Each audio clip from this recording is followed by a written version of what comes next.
Hello,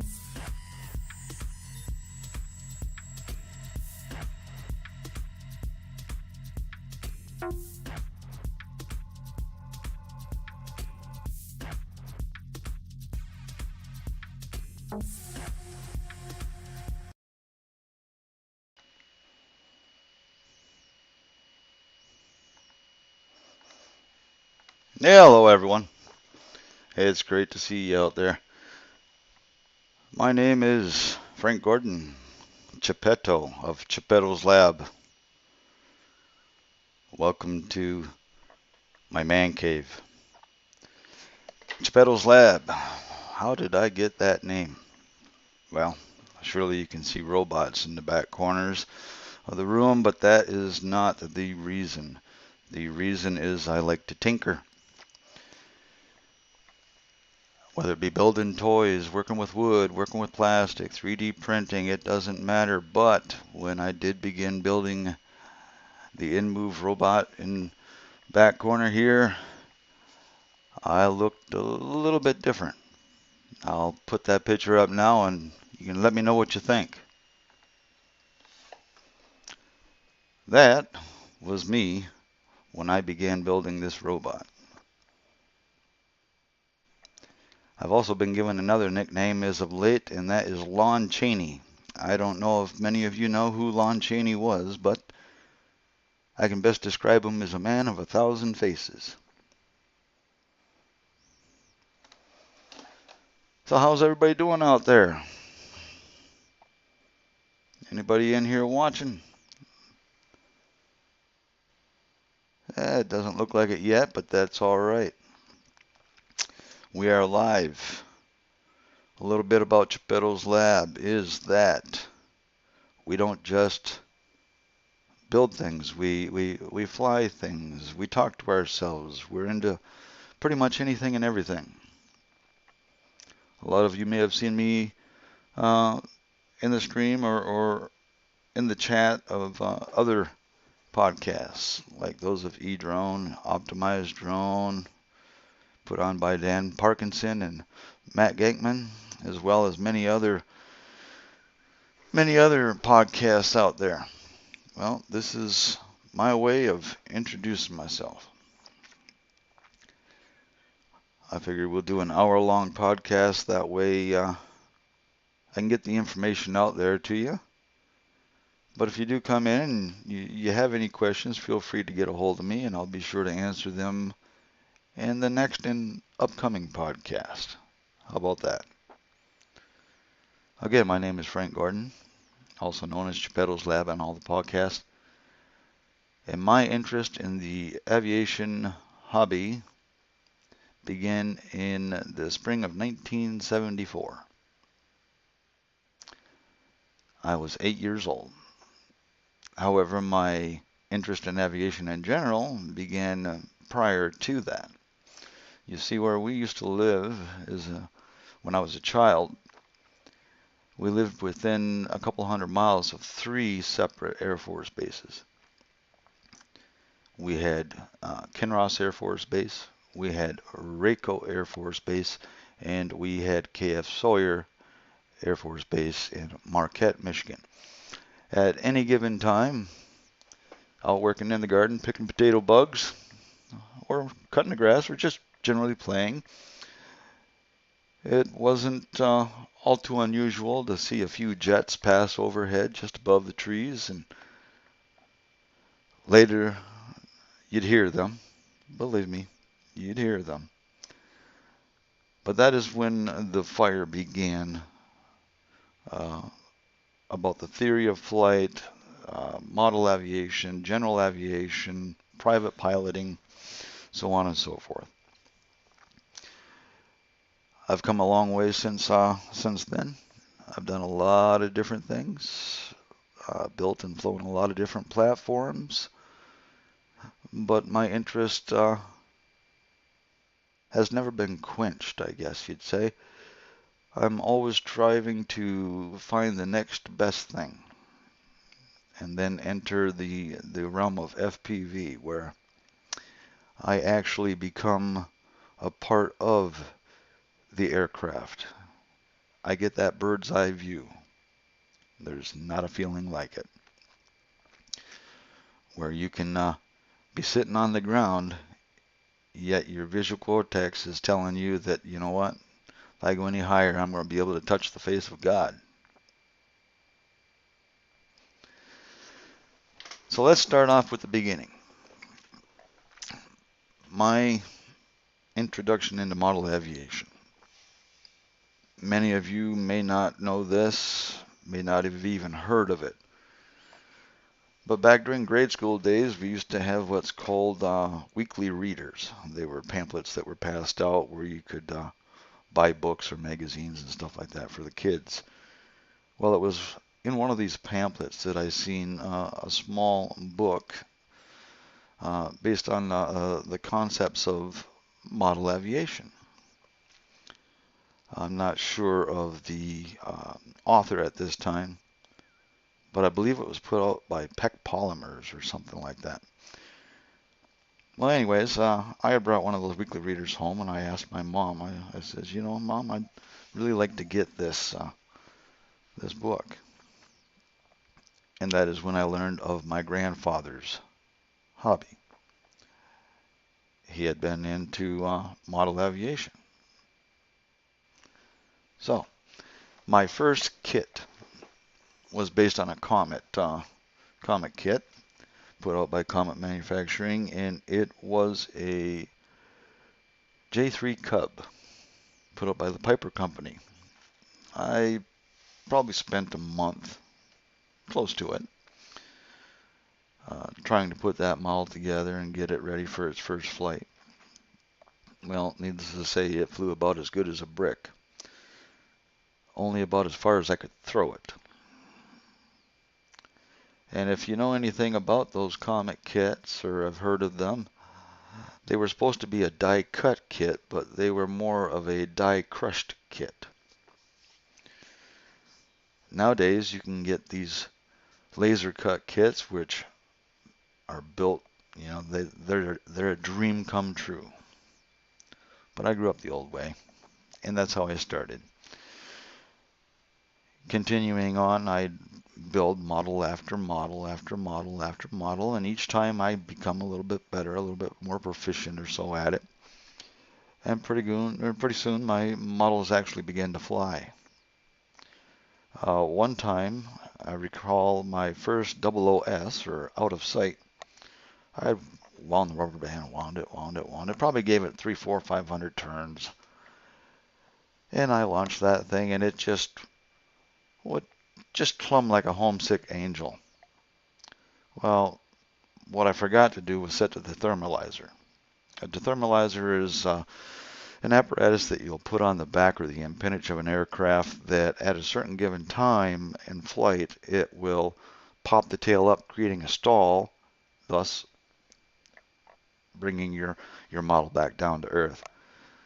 Well, I lost that model, but I was captured by the thought of flight and everything to do with it. My next part of the hobby began with gas-powered free flight, beginning with Cox 020, Cox 049 engines. They'd run off a little nitromethane fuel. And I remember the first kit was a cell-Tybee kit. Had an automatic cutoff timer, and it had a dethermalizer, and you'd put an eyedropper worth of fuel into it. I remember the first time walking out to the field with my grandfather and commencing to start that engine. I shit you not, I thought that thing was going to self-destruct. It sounded like a hive full of bees, and they were all coming in for the kill. But we did launch, and were rewarded by an excellent flight. It clumb just beautifully.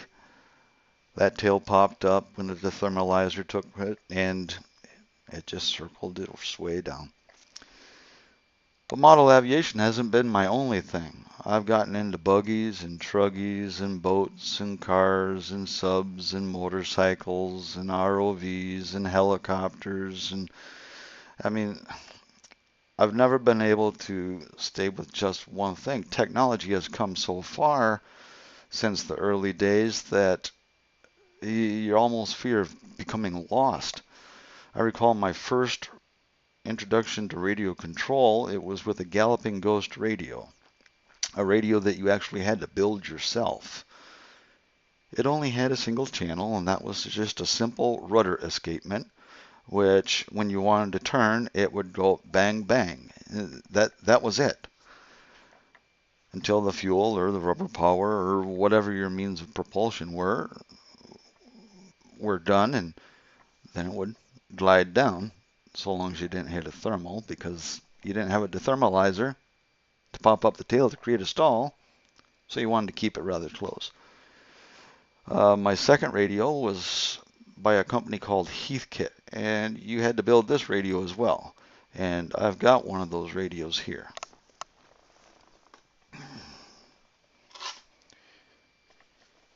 Heathkit. This uses a crystal, and this one is actually at 26.995 megahertz. 3-axis control, or 2-axis control with a throttle. You got your forward and backwards, or your pitch up, pitch down, roll left and right, or turn, yaw. And then on the side of the radio would be your throttle. Many of antenna have been broke doing this. It just goes on and on and on. Nowadays we deal with little rubber duckies or little whip antennas, and we don't have to worry about this any longer.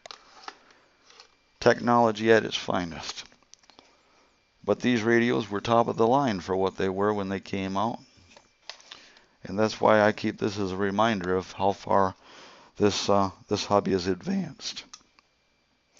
Just to let you know, the switch to turn this on and off is on the top. It's just a slide switch, momentary switch, and it's got a little tab that will stop it from inadvertently being shut off.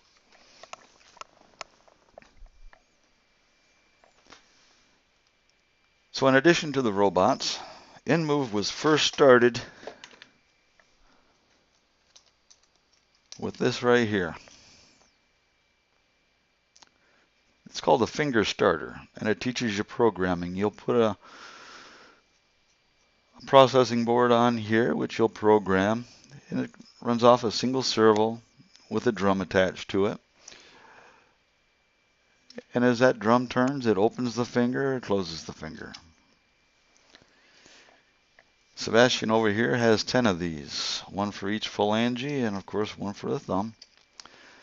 Has a servo for each wrist, has a servo for the elbow, and 3 in the shoulder, which will allow up, down this way, and of course twist.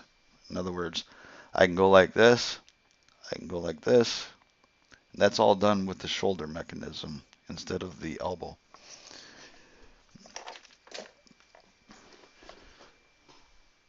Got into 3D printing here probably about 7 or 8 years ago now, so I've not been into that too long, but I just don't fly the drones. I've got the Cessna Skylane in back here, P-51 Mustang, Sopwith Pup, original Pop Wing, Flying Wing, and then I do the arachnids as well.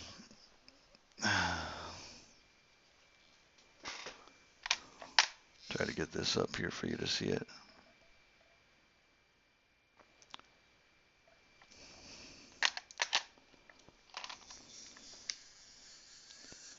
A lot of times I'll be out flying and I see a lot of you coming through and either honking your horn or waving. There's that crazy guy. Well, yeah, I don't mind being crazy. At least I know it. Next we get into another part of the hobby, which I will introduce here now. I don't just build things, I design things too. So here we have Santa's sleigh with 8 tiny reindeer.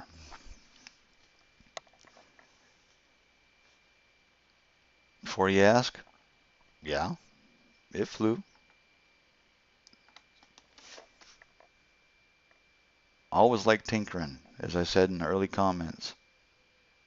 I love building things that function in the way that you can envision them prior to building them.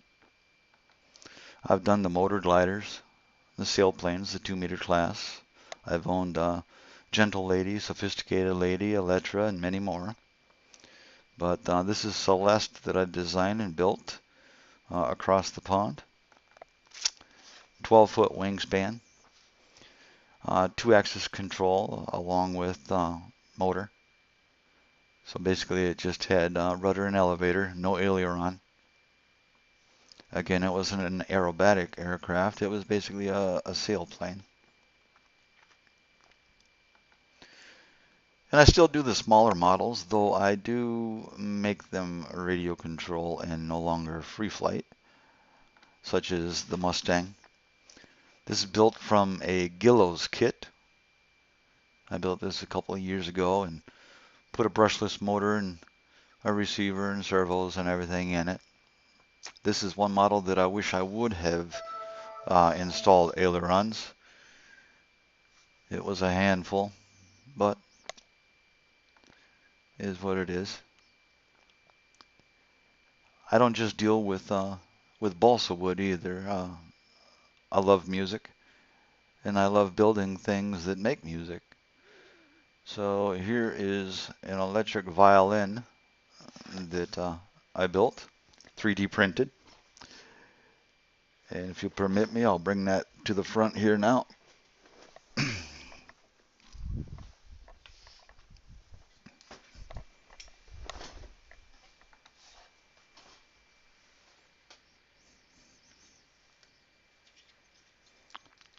On the back is our tone and our volume and our jacks for plugging it into a preamp, a mixer, or anything. Runs off a single 9-volt battery. It'll last you for a full set or better.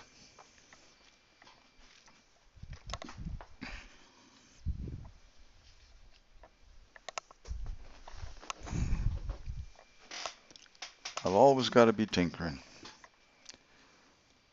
Then we start getting into other parts of the hobby, other musical instruments. I've designed and built a couple different lap harps. We'll start off with Irato, which if you're interested, Irato was one of the goddesses of music. So this is the soundboard that I built and painted up for her. Of course, I had to have her playing a harp. After all, she was one of the goddesses of music. So, and then the next photograph will show her sitting alongside Songbird, which was the first lap harp that I built, tuned to the key of G. A funny thing with Songbird is that I built her very unconventionally, and that is she is built from cedar. You generally don't build a harp from cedar. But this cedar, this tree grew on Drummond Island where I reside. It was cut into planks, milled here on the island, and was set in an attic for years, just drying. And during one of my jobs that I was doing for a client, I noticed it, and I received that as part of payment. So from those planks, Songbird was born. I didn't know anything about building a harp, but I had a friend who was a harpist, and I learned about the dynamic curve and everything. So, and I learned how to tune, and I actually started to learn how to play it.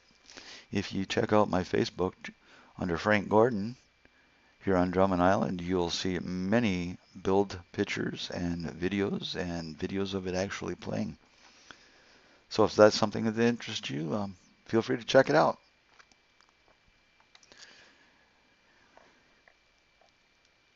I met my wife in Florida I reside in Michigan, and this is another one of my interests in how I got from point A to point B. I love my bike. That thing would take me anywhere and back again. 1100 midnight special. It would get up and scoot. It's not a Harley by any means, but you know what? I don't have the money for a Harley. And preferably, if I had my choice between a Harley and an Indian, I'd probably choose an Indian. But both of them will always be a pipe dream. So what do I run around with now? Well, I don't go to Florida or anything like that anymore. And, if I do, I've got the missus and the dog, so I can't take them on the motorcycle. So we just take the truck. But around the island, many of you have probably seen me cruising around with this, and this is the Pedal Master. It's a simple Roadmaster mountain bike with a gas engine. I get about 200 miles per tank. It's only a half-gallon tank. With gas prices going back up, I just might pull that back out of storage. We'll see what happens. I guess what I'm trying to show you here at Geppetto's Lab is that we have many, many different interests. We don't focus on just one thing. Sometimes I wish I did. Sometimes I think my wife wishes I would. But I've got so many pots in the fire that I'm one of those people that have to be stimulated. I have to learn new things. I have to try new things. I have to do, or at least attempt to do, new things. As for the drones, FPV. My first FPV experience, it wasn't with goggles, it was with a monitor still, but looking at the monitor was with a Gaui 250 helicopter, equal in size than its counterpart, the T-Rex 250. If you know anything about RC helicopters, they're smaller in size. The very first flight resulted in total chaos. But the idea of being inside the craft that I was actually flying outweighed any of the consequence that I experienced crashing. Make sense? I was a pipeliner at the time, so I was gone 10.5 to 11 months out of the year away from my home. But I was making good money and getting per diem and everything else, so I just kept buying parts, kept buying parts, kept buying parts, and pretty soon I became proficient at it. And then I started doing the RC planes, which I had already been familiar with, but I included a camera video system. And the first system that I used long range was actually by Range Video. It was 454 megahertz, and I used a 900 megahertz camera system. I didn't have the best of luck, but I had decent luck, because most of you probably know that 900 megahertz, unless you're out away from town or whatever, and most of the cordless phones at that time were running on 900 megahertz. So you get a lot of interference. Then we get into the drones. Where to start? I guess we'll start with the smallest one. Oh! Start building together a lot of these little Inductrix whoops. Put a camera system on there. Runs off a single cell LiPo. I'm sure a lot of you, especially if you're my buddies from the FPV world, are familiar with these. Easy to fly in the house, just don't get them in your wife's hair. She will not appreciate it, and your flying session will most likely be over, at least in the house.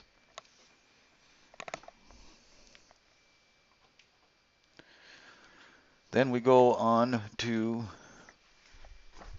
I actually won this guy in a drawing or a giveaway that had the parts and pieces, and I put it together. And this is the 75 millimeter cockroach frame. It's got the Newbie Gold motors and a decent camera from FPV. Again, this is one that you can fly in the house or in around the backyard when it's not too windy. Again, runs off a single cell LiPo, probably about a 450 milliamp. And I get probably close to 5 minutes off of that.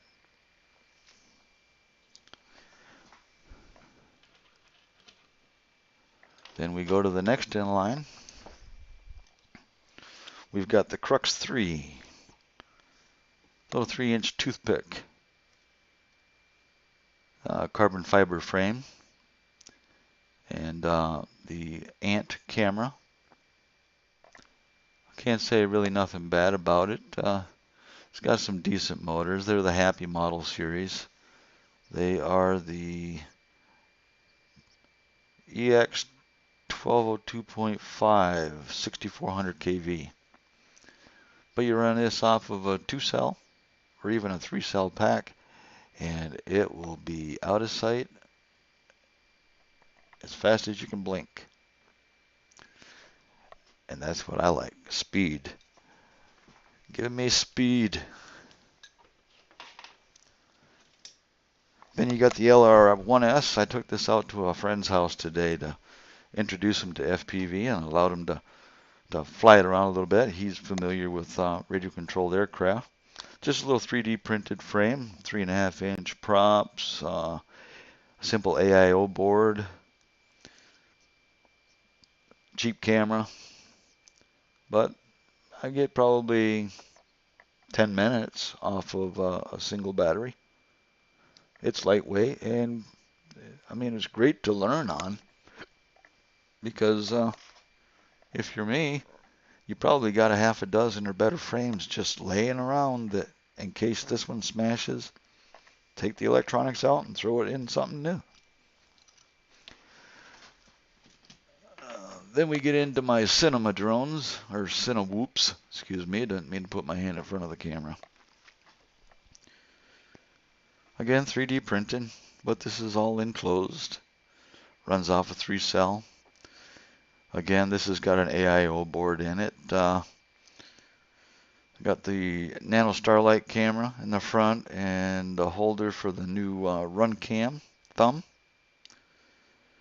I can get probably off 3S battery, what are they, 450s, 550s, about 6 to 7 minutes, just cruising around. Pretty stable, and it's underneath that 250 gram weight that we got to watch out for. So then we get into the bigger stuff. Not the Gank Nemesis, but the Gank Nemesi. In actuality, I've owned 4, but one was lost due to video issues. I don't know where it went. It went home. Matt Gateman's probably got it. Matt, do you got that? Did it fly back to you? Clear back to Texas? I don't know. Let me know.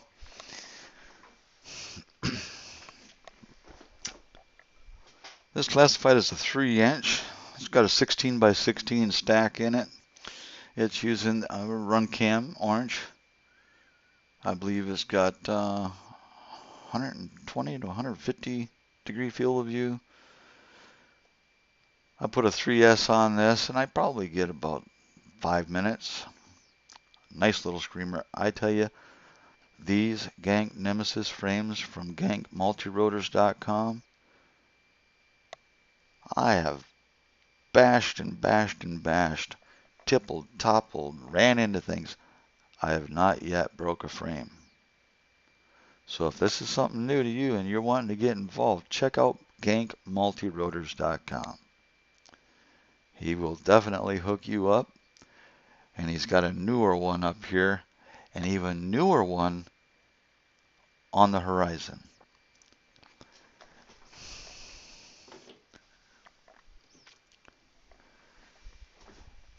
Another Yank Nemesis.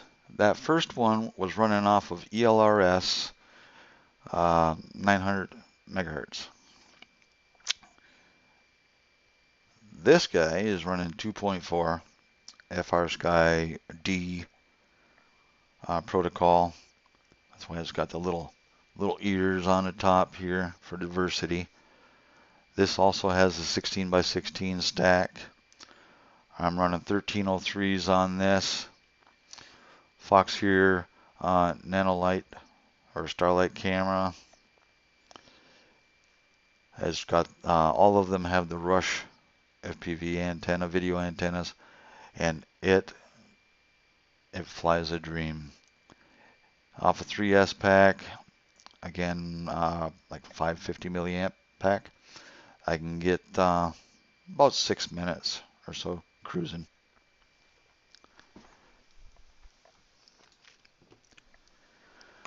And then this I call the Rush B, the Bumblebee. This has the Aruncam thumb already on it for HD recording. This runs off the Rush Mini Tank series stack, Rush antenna. And one thing about this versus the first one that I showed you, if you can see size comparison, this is the HD version. It's a little longer. It allows you to put a little bit more under the hood. You can see a lot of daylight underneath that hood versus this one here. It's longer. I've yet to break it. Thank God. Thank Matt Gankman. This also has the Starlight camera in it. Excellent for evening flying when low light conditions. Go check out Gank multi-rotors.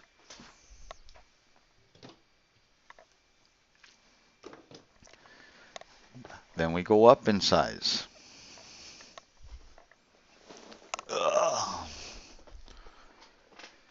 ZMR 250. An oldie but a goodie.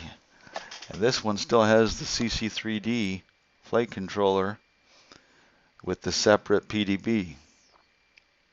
PDB stands for Power Distribution Board. 3S. I probably got about 5 minutes on this, and this has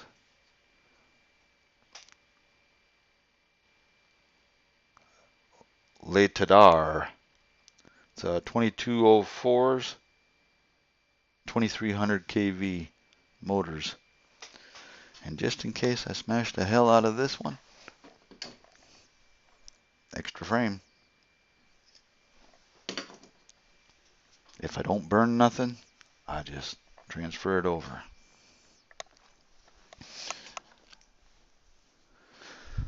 Then I got to thank my buddy Dan Parkinson of Optimized Drone. Out of nowhere, he decided, you know what, Geppetto, you're a buddy. I'm going to send you this.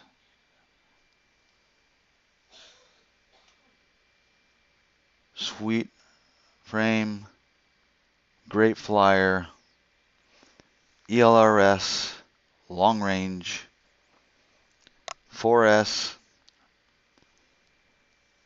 an antenna from hell that will penetrate and send that video back.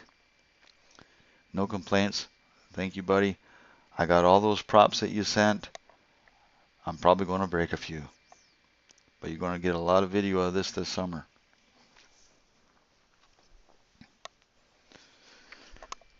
Let's move on up.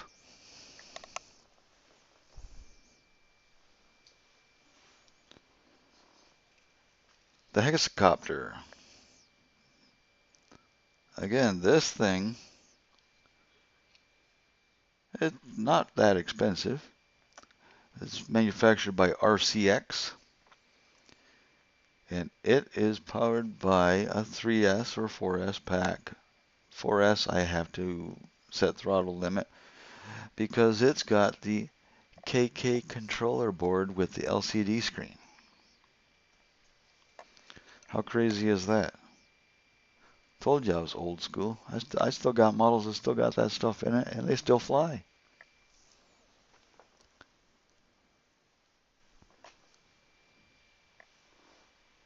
In addition to all this, I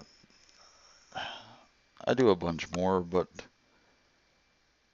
I'm into singing and dancing and acting and working in local theater productions whenever we have the opportunity or that I'm invited.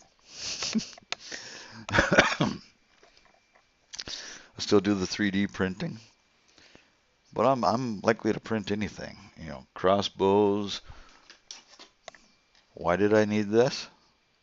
I don't know. It was something new. So what are you guys up to?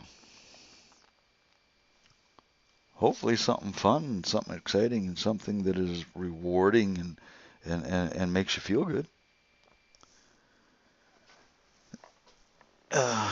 Became a customer of FPV Crate here a few months ago. So far, they've barely made that $40 sub 250 mark. But I did get the Rayon 35 CR pusher frame that I put together.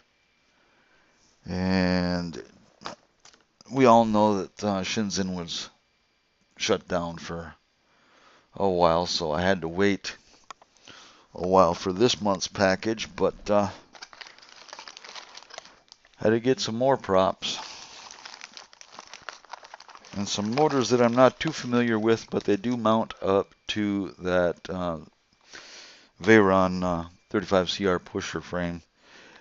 And they are the Flash Hobby FPV Racing Edition K2004 V2 3600 kV motors.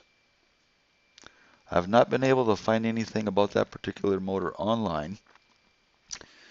So if you know anything about it, and feel free to message me and let me know. Send me a link,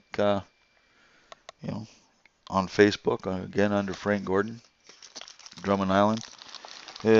Background picture is going to be some crazy guy standing there on stage in a black suit. To top it off, we've got more toys. What you don't see off camera is a bunch of PA bends and speakers and mixers, the PV10 AT with auto tune and a bunch of other stuff, condenser mics. Yeah, I was asked today, where do you store all this stuff? Well, I got a storage unit. I got three closets, spare bedroom. For this summer, the sky is not the limit. We're going underwater. The Gladius Mini S. I took it out a few times last year before the snow and ice. It's got 4 to 4.5 hour runtime. Sophisticated attachments, which I'll show you in a moment. The anti-stuck motor, the direct remote control, 64 gigabyte SD card for recording the 4K video. You can record it on the ROV itself as well as with the tablet that you use to see the video. It's got a 100-meter depth rating. So even if it's 250, 300 feet, the waterways around this island are nowhere near that deep. Anywhere from 10 feet to maybe 150 or so. I've got charts here that I've been looking at, so this summer I'll be out on a pontoon, hopefully getting some cool underwater video.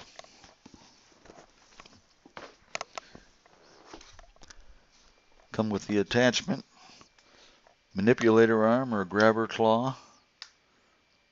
I hook to the underbelly of that and run the umbilical, and then this claw will open or close at any given speed that I choose, with whatever force I can muster. I can retrieve smaller items from the lake bottom, or should it be a larger item that needs to be retrieved, I can take a hook or a rope or whatever down and latch onto the structure, and then it can be uh, pulled up from a platform or from a vessel.